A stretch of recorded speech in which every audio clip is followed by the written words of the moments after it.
ये बांग्लादेशी घुसपैठिए हो या रोहिंग्याज हो, जो घुस कर आते हैं। पहले असम से भी आते थे जब कांग्रेस की सरकार, अब बंगाल से आते हैं टीएमसी की सरकार, घुस कर आते हैं। इनको आधार कार्ड दादा कौन देता है? नागरिक कहां के बने हैं? कहां के बने हैं? जितने बांग्लादेशी पकड़े गए 24 परगना जिले का आधार कार्ड और नागरिकता है मान्यवर। और ये जो आप आधार कार्ड इश्यू करते हो, वो आधार कार्ड लेकर, वो वोटर कार्ड लेकर ये दिल्ली तक आते हैं। आप उनको आधार कार्ड इश्यू न करो, आदमी क्या परिंदा भी पैर नहीं मार पाएगा। आज मैं कई बार अलग अलग भाषणों में, अलग अलग जलसों में ये विषय उठा जाता है, बांग्लादेशी घुसपैठियों के लिए बीएसएफ क्या कर रही है, सेना क्या कर रही है। मैं आज वास्तविकता इस देश को बताना चाहता हूं और मैं आशा करता हूं कि तृणमूल कांग्रेस के सारे लोग सदन को छोड़कर नहीं जाएंगे, ध्यान से सुनेंगे। मान्यवर, हमारी बांग्लादेश के सटी हुई सीमा, अब सुनिए भाई, हमारी बांग्लादेश से सटी हुई सीमा 2216 किलोमीटर है। उसमें से 1653 किलोमीटर बाढ़ बन चुका है, बाढ़ के पास वाला रोड भी बन चुका है और चौकियां भी बन चुकी है। शेष फेंसिंग की लंबाई है 563 किलोमीटर। 563 किलोमीटर सीमा आज भी खुली है और शेष फेंसिंग जो 563 किलोमीटर है उसमें 112 किलोमीटर फेंसिंग ऐसी है, बॉर्डर ऐसी है जिसमें बॉर्डर फेंसिंग व्यवहारू नहीं, नाले हैं, नदियां हैं, ऊंची नीची पहाड़ियां हैं, जहां 112 किलोमीटर में फेंसिंग हो ही नहीं सकता। और 450 किलोमीटर जहां फेंसिंग होता है वहां बाकी है।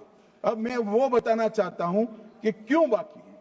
ये 450 किलोमीटर के लिए मान्यवर मैंने डीओ लेटर लिखकर 10 रिमाइंडर करे हैं, बंगाल सरकार भूमि नहीं देती। मान्यवर, ये 450 किलोमीटर के लिए गृह सचिव बंगाल के मुख्य सचिव के साथ 7 मीटिंग करे, ये भूमि नहीं देते हैं। मान्यवर, जहां फेंसिंग लगाने जाते हैं सत्ताधारी पार्टी का कैडर आकर हुड़दंग करता है, धार्मिक नारे लगाता है। और मान्यवर, मैं कहना चाहता हूं कि ये 450 किलोमीटर फेंसिंग रुकी है तो केवल और केवल बंगाल सरकार की दया की दृष्टि घुसपैठियों के पर जो है इसके कारण। और मान्यवर, इससे आगे ये 450 किलोमीटर शायद ये भाषण सुनकर ममता जी भूमि दे भी दे तो हम खत्म कर देंगे, फिर भी 112 किलोमीटर खुली सीमा रहती है। मान्यवर, जब आप 2000 किलोमीटर बाढ़ बना देते हो और 112 किलोमीटर नहीं बनाते हो तो कई बार तो ये 2000 किलोमीटर के कोई मायने नहीं। आदमी को घुसने के लिए कितनी जगह चाहिए। तो 112 किलोमीटर जो नदी है, नाले हैं, एक कठिन भौगोलिक परिस्थिति है, वहां से लोग आते हैं। ये सवाल हमें करते हैं, अभी भी किया कि रोहिंग्या दिल्ली तक आ गए, आपके नाक के नीचे आया।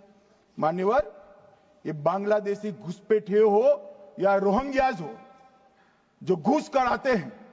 पहले असम से भी आते थे जब कांग्रेस की सरकार, अब बंगाल से आते हैं टीएमसी की सरकार, घुस कर आते हैं। इनको आधार कार्ड दादा कौन देता है? नागरिक कहां के बने हैं? कहां के बने हैं? जितने बांग्लादेशी पकड़े गए 24 परगना जिले का आधार कार्ड और नागरिकता है मान्यवर। और ये जो आप आधार कार्ड इश्यू करते हो, वो आधार कार्ड लेकर, वो वोटर कार्ड लेकर ये दिल्ली तक आते हैं। आप उनको आधार कार्ड इश्यू न करो, आदमी क्या परिंदा भी पैर नहीं मार पाएगा। और दादा, ये सब चीजें भी लंबे समय चलनी नहीं है। 26 में चुनाव है, बंगाल में कमल खिलेगा और पूरा बंद होगा।